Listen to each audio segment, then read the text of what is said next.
Hello friends, आज एक बार फिर से हम लोग ह्यूमन रिप्रोडक्शन चैप्टर का ऑब्जेक्टिव क्वेश्चन सॉल्व करने वाले हैं। इससे पहले वाले वीडियो में हम लोग क्वेश्चन नंबर 1 से 30 तक सॉल्व किए थे। आज हम लोग 31 नंबर क्वेश्चन से स्टार्ट करेंगे। जो भी स्टूडेंट इससे पहले का वीडियो नहीं देख पाए हैं उसे डिस्क्रिप्शन में लिंक मिल जाएगा, वो वहाँ से देख सकते हैं, या फिर यहाँ इस लिंक पर टच करके आप इस ऑब्जेक्टिव क्वेश्चन का पार्ट 1 वीडियो देख सकते हैं। पिछले वीडियो में मैंने आप सबसे क्वेश्चन पूछा था कि स्पर्म का एक्रोसोम किसका रूपांतरण होता है।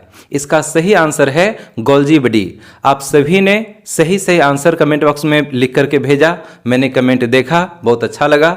सही आंसर भेजने के लिए आप सभी का बहुत बहुत धन्यवाद। आज भी यदि हम कोई क्वेश्चन पूछेंगे तो आज आप जो है फिर से कमेंट कीजिएगा, हम कमेंट चेक करते हैं।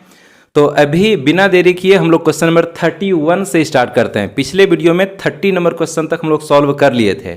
आज हम लोग 31 से आगे बढ़ेंगे। तो स्टार्ट करते हैं।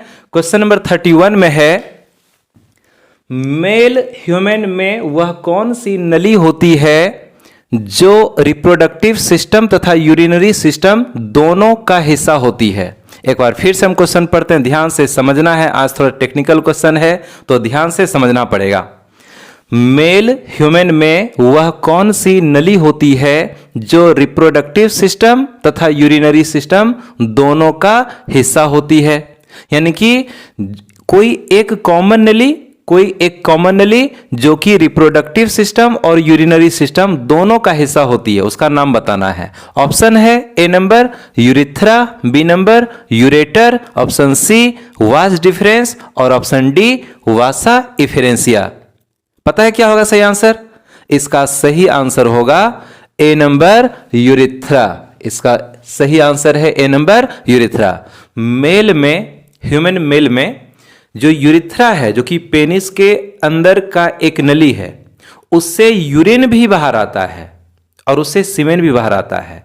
तो जब यूरिथ्रा से यूरिन बाहर आएगा तो वह यूरिनरी सिस्टम का हिस्सा कहला गया, और जब यूरिथ्रा से सीमेन बाहर आएगा तो वह रिप्रोडक्टिव सिस्टम का हिस्सा कहला गया। तो यूरिथ्रा एक ऐसा कॉमन नली है जो कि रिप्रोडक्टिव सिस्टम और यूरिनरी सिस्टम दोनों का हिस्सा है। समझ में आया? नेक्स्ट क्वेश्चन है, ह्यूमन बॉडी में लीडिंग सेल्स किसका सेक्रेटरी सोर्स है। ह्यूमन बॉडी में लीडिंग सेल्स किसका सेक्रेटरी सोर्स है। यानी कि जो लीडिंग सेल्स होता है कहां पर होता है? टेस्टिस के अंदर होता है। तो टेस्टिस में जो लीडिंग सेल्स है वह किसका सेक्रेटरी सोर्स है, यानी कि लीडिंग सेल से किसका सिक्रीशन होता है, कौन सा हार्मोन सिक्रीशन उसका होगा। तो ऑप्शन है प्रोजेस्टेरॉन, इंटेस्टाइनल म्यूकस, ग्लूकागॉन और एंड्रोजन। शायद पिछले वीडियो में भी इस तरह का बात आया था कि टेस्टिस के अंदर जो लीडिंग सेल होता है उससे जो एक हार्मोन निकलेगा वो है एंड्रोजन। आंसर हो जाएगा डी नंबर। इसके बाद ध्यान देना है ठीक से, यदि किसी कारण से ह्यूमन रिप्रोडक्टिव सिस्टम में वासा इफेरेंसिया ब्लॉक्ड यानी कि बंद हो जाए तो गैमेट्स कहां से ट्रांसपोर्ट नहीं कर सकेगा। ध्यान से समझना है क्वेश्चन को। क्वेश्चन कहता है, यदि किसी कारण से ह्यूमन रिप्रोडक्टिव सिस्टम में वासा इफेरेंसिया बंद हो जाए, वासा इफेरेंसिया एक नली है वो बंद हो जाए, तो गैमेट्स कहां से ट्रांसपोर्ट नहीं कर सकेगा। ऑप्शन ए है टेस्टिस से एपिडिडाइमिस, बी एपिडिडाइमिस से वास डिफरेंस, सी ओवरी से यूट्रस और डी वजीना से यूट्रस। थोड़ा सा सीक्वेंस को समझना पड़ेगा। स्पर्म बनता है कहां पर? टेस्टिस के अंदर बनता है। तो टेस्टिस के अंदर में पतली पतली नली होती है जिसे हम बोलते हैं सेमिनिफेरस ट्यूब्यूल। ध्यान से सुनना हम क्या बोल रहे हैं। टेस्टिस के अंदर महीन महीन नली होती है जिसको हम कहते हैं सेमिनिफेरस ट्यूब्यूल। वहां पर बनेगा स्पर्म। सेमिनिफेरस ट्यूब्यूल में स्पर्म बनने के बाद वो वहां से पास करेगा। तो जैसे सेमिनिफेरस ट्यूब्यूल से पास करता है तो वो आता है रेटे टेस्टिस में। रेटे टेस्टिस से फिर पास करेगा तो आएगा वासा इफेरेंसिया में। वासा इफेरेंसिया से पास करेगा तो जाएगा एपिडिडाइमिस में। एपिडिडाइमिस से पास करके चला जाएगा वास डिफरेंस में।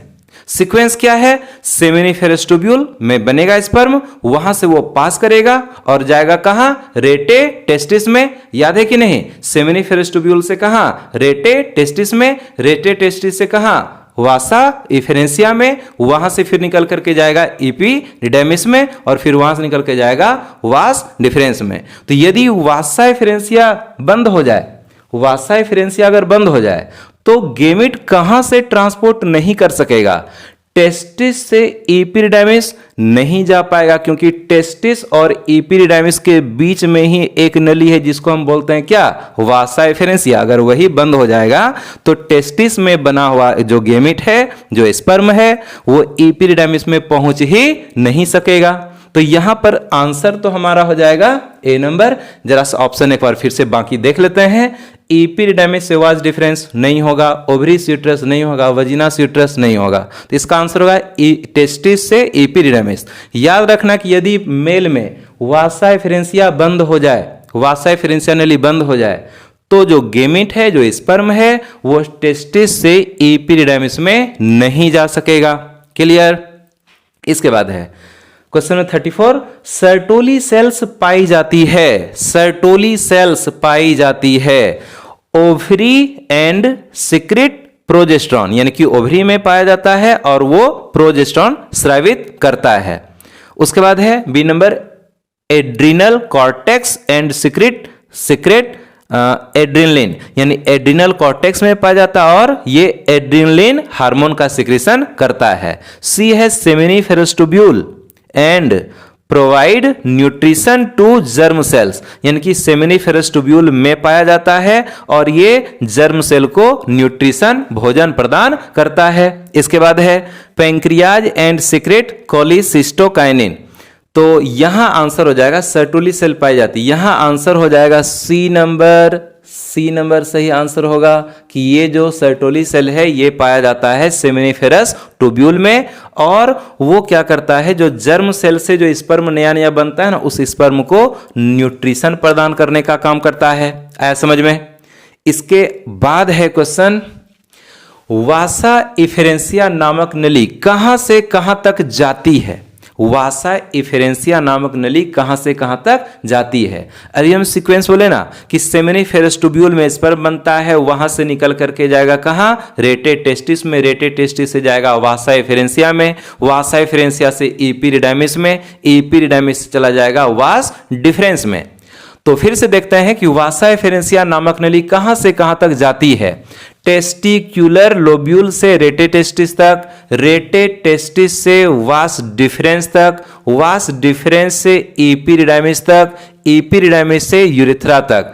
तो सही आंसर तो होता है कि रेटे टेस्टिस से एपिडिडर्मिस तक, लेकिन कि एपिडिडर्मिस यहां पर ऑप्शन में नहीं है, तो हम एपिडिडर्मिस के आगे का नली बता देंगे, यानी कि रेटे टेस्टिस से वास डिफरेंस तक हम इस ऑप्शन को चुन लेंगे।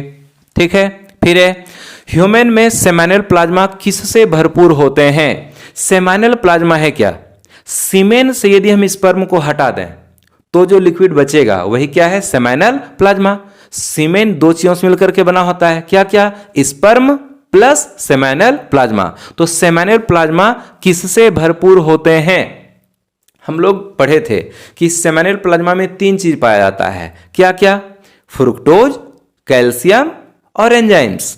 फ्रुक्टोज, कैल्शियम और एंजाइम्स, ये तीनों चीज पाया जाता है। देखते हैं ऑप्शन क्या है, fructose and calcium but no has enzymes, यानी कि फ्रुक्टोज कैल्शियम पाया जाता है लेकिन एंजाइम नहीं होता है, तो ये तो नहीं होगा। फिर है glucose and certain enzymes but has no calcium, यानी कि ग्लूकोज और कुछ एंजाइम होता है लेकिन उसमें कैल्शियम नहीं होता, ये भी ऑप्शन नहीं होगा। इसके बाद है fructose and certain enzymes but poor in calcium, यानी कि फ्रुक्टोज और कुछ एंजाइम पाया जाता है लेकिन कैल्शियम बहुत ही कम होता है, हम इसको भी नहीं सिलेक्ट करेंगे। फिर है fructose, calcium and certain enzyme, यानी फ्रुक्टोज, कैल्शियम और कुछ एंजाइम, ये इसका सही आंसर है, होगा आंसर डी नंबर। हम बोले ना कि फ्रुक्टोज, कैल्शियम और एंजाइम होता है सेमिनल प्लाज्मा में, तो यहां पर डी नंबर आंसर सही है। इसके बाद लीडिंग सेल्स का लोकेशन तथा सिक्रीशन क्या है? लीडिंग सेल्स कहां पर पाया जाता है और उससे क्या स्रावित होता है बताना है। तो लीडिंग सेल का लोकेशन और सिक्रीशन, लीवर, कोलेस्ट्रॉल नहीं, ओवरी, एस्ट्रोजन ये भी नहीं होगा, टेस्टिस, टेस्टोस्टेरोन ये तो होगा ही, और पैंक्रियाज, ग्लूकागॉन वो नहीं होगा। तो लीडिंग सेल पाया जाता है कहां? टेस्टिस में, और इसका लोकेशन, लीडिंग सेल का लोकेशन क्या हो गया? टेस्टिस, और इसका सिक्रीशन क्या है? टेस्टोस्टेरोन या फिर एंड्रोजन। टेस्टोस्टेरोन या एंड्रोजन का सिक्रीशन होता है किसके द्वारा? लीडिंग सेल के द्वारा। कहां पर पाया जाएगा? टेस्टिस में पाया जाएगा। इसके बाद ह्यूमन में फर्टिलाइजेशन होता है, मनुष्य में फर्टिलाइजेशन होता है यूट्रस में, वजीना में, ओवरी में और फैलोपियन ट्यूब में। तो यहां पर इसका आंसर क्या हो जाएगा? फैलोपियन ट्यूब में। एक क्वेश्चन पूछ रहे हैं कि फैलोपियन ट्यूब का वह कौन सा पार्ट है जहां पर कि एक्चुअल में फर्टिलाइजेशन होता है? फैलोपियन ट्यूब तो यहां पर बोल दिया गया, फैलोपियन ट्यूब तो सही आंसर है ही, लेकिन फैलोपियन ट्यूब का भी तो 3 पार्ट्स होता है ना। एक होता है इनफंडिबुलम, एक होता है एम्पुला, एक होता है इस्थमस। कौन कौन? इनफंडिबुलम, एम्पुला और इस्थमस। तो बताना कि इन तीनों में से कौन सा पार्ट है जहां पर कि फर्टिलाइजेशन होता है? आंसर कमेंट बॉक्स में लिख करके भेजना है, ठीक है। फिर है, किस हार्मोन द्वारा ओव्यूलेशन नियंत्रित होता है? किस हार्मोन के द्वारा ओव्यूलेशन, ओव्यूलेशन क्या है? ओवरी से मेच्योर ओवम को बाहर निकलने का प्रोसेस ही कहलाता है ओव्यूलेशन। तो ओव्यूलेशन किस हार्मोन के द्वारा नियंत्रित होता है? TSH यानी कि थायराइड स्टिमुलेटिंग हार्मोन नहीं होगा, ACTH एड्रिनोकॉर्टिकोट्रोपिक हार्मोन ये भी नहीं होगा, ADH एंटी डायरेटिक हार्मोन ये भी नहीं होगा। फिर है FSH तथा LH यानी फॉलिकल स्टिमुलेटिंग हार्मोन तथा ल्यूटेनाइजिंग हार्मोन LH। तो इसका सही आंसर है डी नंबर, FSH तथा LH। ये दोनों हार्मोन मिल करके ओव्यूलेशन को नियंत्रित करता है, यानी कि ओवरी में ओवम को मैच्योर करेगा और फिर ग्राफियन फॉलिकल फटेगा और फिर ओवम बाहर निकलेगा। तो ओवरी से ओवम का बाहर निकलना कहला गया ओव्यूलेशन, और इसमें 2 हार्मोन इन्वॉल्व है, एक है FSH फॉलिकल स्टिमुलेटिंग हार्मोन और दूसरा है LH। अभी हम लोग 39 नंबर क्वेश्चन तक सॉल्व किए। अभी आपको इसका स्क्रीनशॉट लेना है और हम अगले पेज के साथ तुरंत आते हैं, तब तक आप स्क्रीनशॉट लीजिए।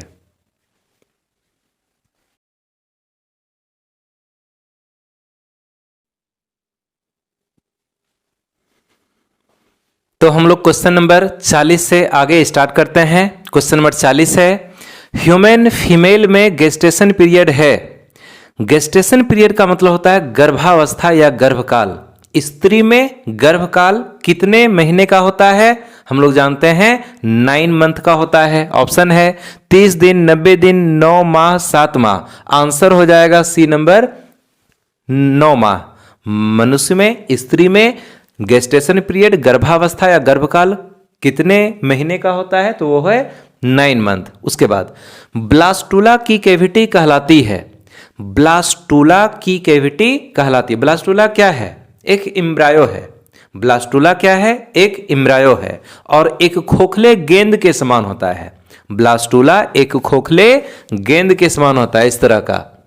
ब्लास्टुला एक खोखले गेंद के समान का स्ट्रक्चर होता है, जो कि ये है एक इम्ब्रायो, और इस इम्ब्रायो को ही हम कहते हैं ब्लास्टुला या ब्लास्टोसिस्ट कहते हैं। इसमें जो सेल्स के चारों ओर का कवर है ये कहलाता है ट्रोफोब्लास्ट।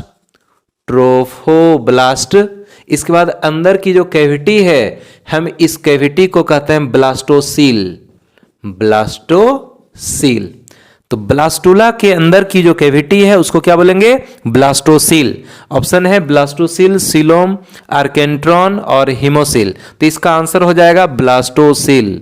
ब्लास्टुला एक इम्ब्रायो होता है जो खोखले गेंद के समान होता है। उसके अंदर की जो कैविटी है, जो खाली जगह है, हम इस खाली जगह को कहते हैं ब्लास्टोसील। इसके बाद मेल का एसेसरी जेनेटल ग्लैंड है। मेल का, पुरुष का एसेसरी जेनेटल ग्लैंड है। सहायक ग्रंथि कौन है? ठीक है, सहायक जनन ग्रंथि कौन है? Prostate gland, seminal vesicle, Cowper's gland या फिर ऑल? यहां ये सभी, ये जो ऑल है ये सभी पुरुष का एसेसरी जेनिटल ग्लैंड कहलाता है। इसके बाद है कैपेसिटेशन कहां पर होता है? पहले समझना पड़ेगा कि कैपेसिटेशन है क्या। ये कैपेसिटेशन का क्या मीनिंग है? Activation of sperm is called capacitation, यानी कि जब स्पर्म एक्टिव होता है हम इस क्रिया को कहते हैं कैपेसिटेशन। जब मेल में स्पर्म बनता है ना तो वह स्पर्म बहुत ज्यादा एक्टिव नहीं होता है, उसमें फर्टिलाइजेशन का कैपेसिटी नहीं होता है। लेकिन जब स्पर्म फीमेल बॉडी में पहुंचेगा, जब मेल का स्पर्म फीमेल बॉडी में पहुंचेगा तो वहां कुछ एंजाइम वर्क करता है और तब जाकर के स्पर्म एक्टिव हो जाता है। फीमेल बॉडी में पहुंचने के बाद स्पर्म एक्टिव होता है और जब एक्टिव होगा यही घटना कहलाता है कैपेसिटेशन। तो कैपेसिटेशन कहां पर होता है? फीमेल बॉडी में जाने के बाद होता है। ऑप्शन देखते हैं क्या है?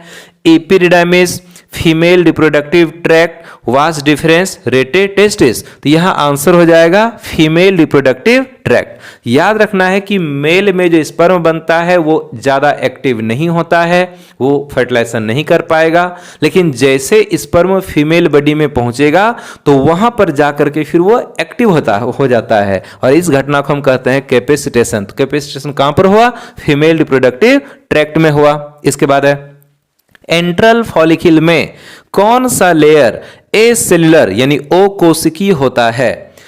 एंट्रल फॉलिकल, ये फॉलिकल है, ओवरी के अंदर ओवम होता है ना, तो ओवम थैली के अंदर में रहता है, उस थैली को कहते हैं क्या? फॉलिकल।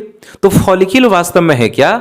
जो ओवम है उसके चारों ओर कई लेयर है, तो ओवम के बाहर के बहुत सारे आवरण को ही हम मिला करके बोल देते हैं क्या? फॉलिकल। तो एक फॉलिकल का नाम है एंट्रल फॉलिकल।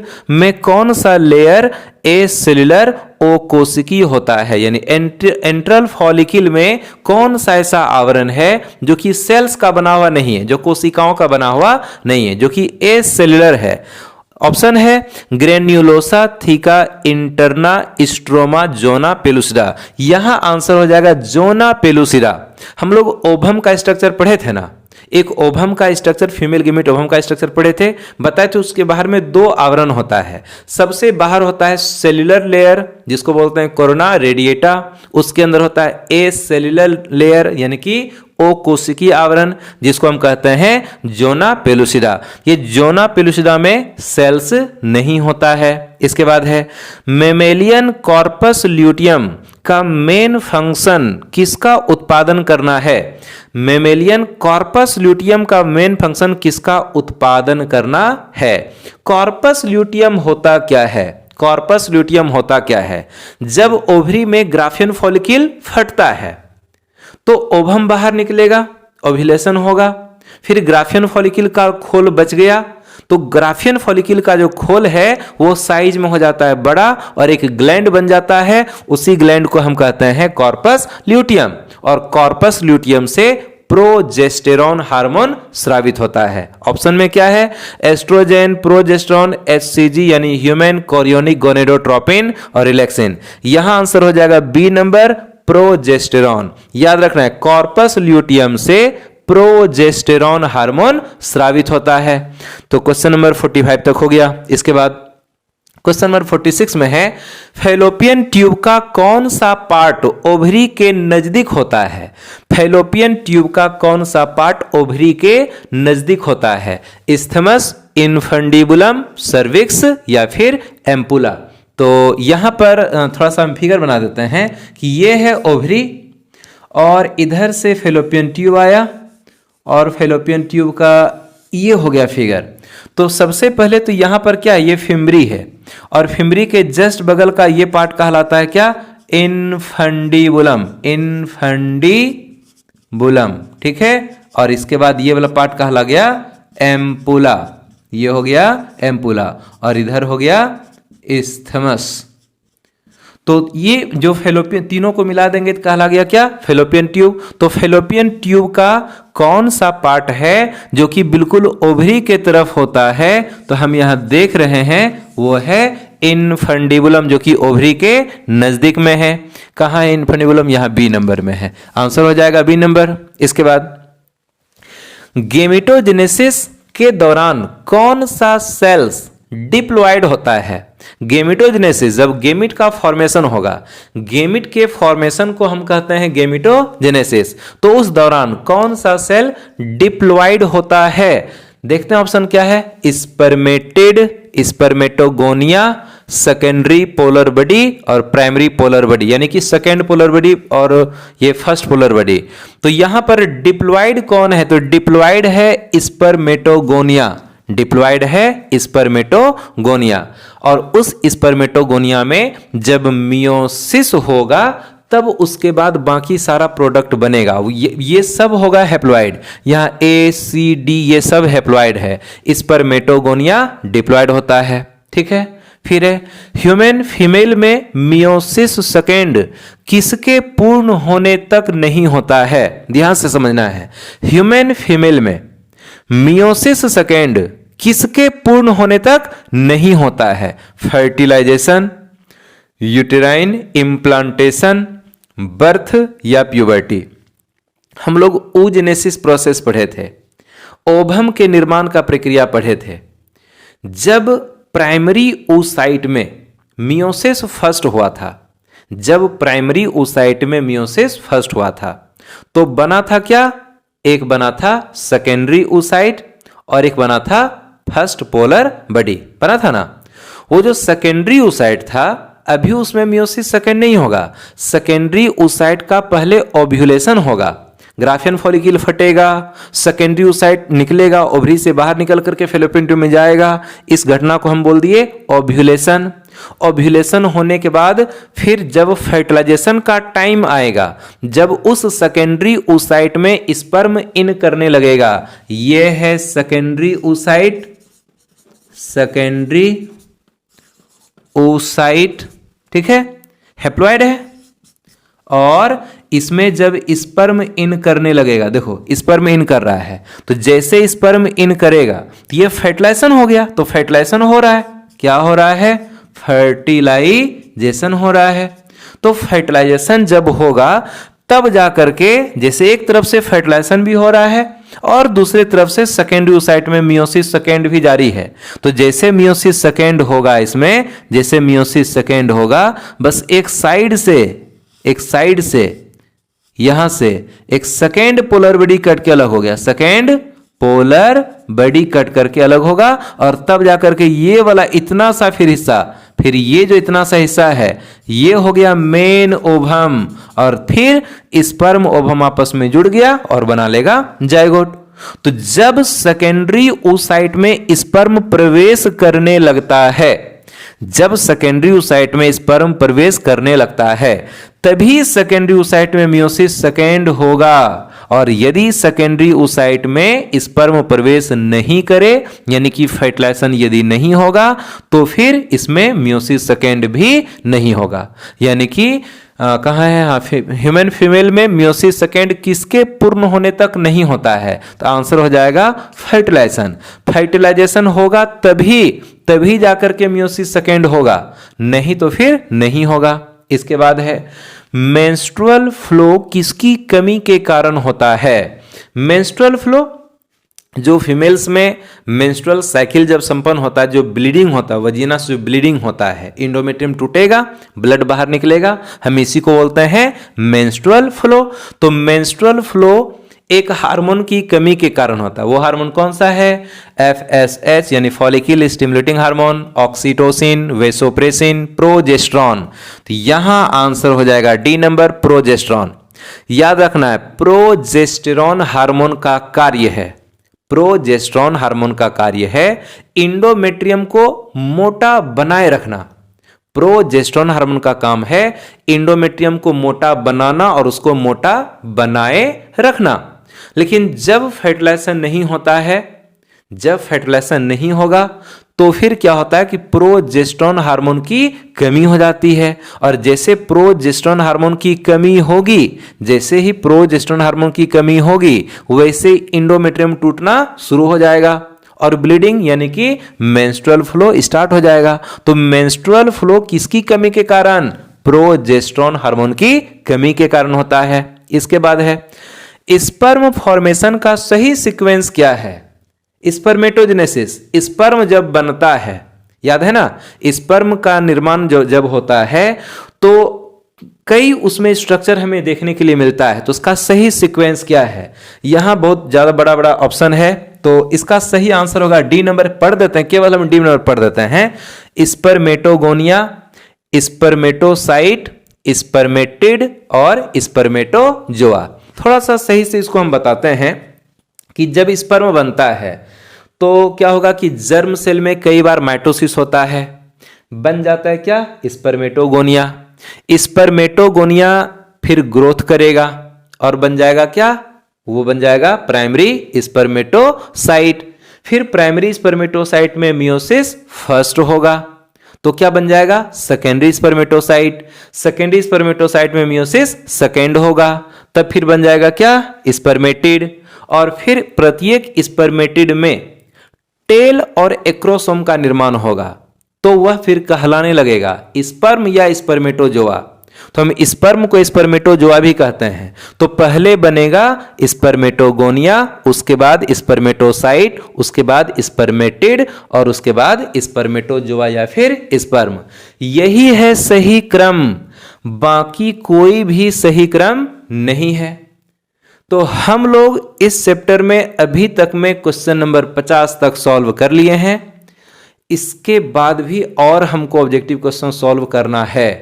अभी हमको और 20-30 क्वेश्चन को सॉल्व करना होगा, तभी जाकर के सही से तैयारी हो सकेगा, और उसके लिए हमको एक और वीडियो बनाना पड़ेगा। तो ह्यूमन रिप्रोडक्शन चैप्टर में ऑब्जेक्टिव का 3 वीडियो टोटल बनेगा, ये सेकेंड वीडियो है। इसके बाद कल हम लोग एक और वीडियो पढ़ेंगे, देखेंगे उसमें। तो क्वेश्चन नंबर 51 से स्टार्ट करेंगे और 25-30 क्वेश्चन हम लोग कल भी पढ़ने वाले हैं, और फिर उसके बाद हम लोग अगला चैप्टर यानी रिप्रोडक्टिव हेल्थ का ऑब्जेक्टिव करेंगे।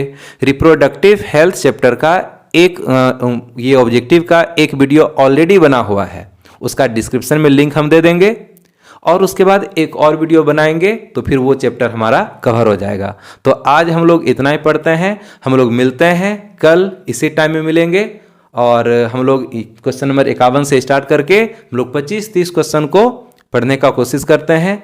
तो ठीक है, तब तक मन लगा करके पढ़ते रहिए। All the best.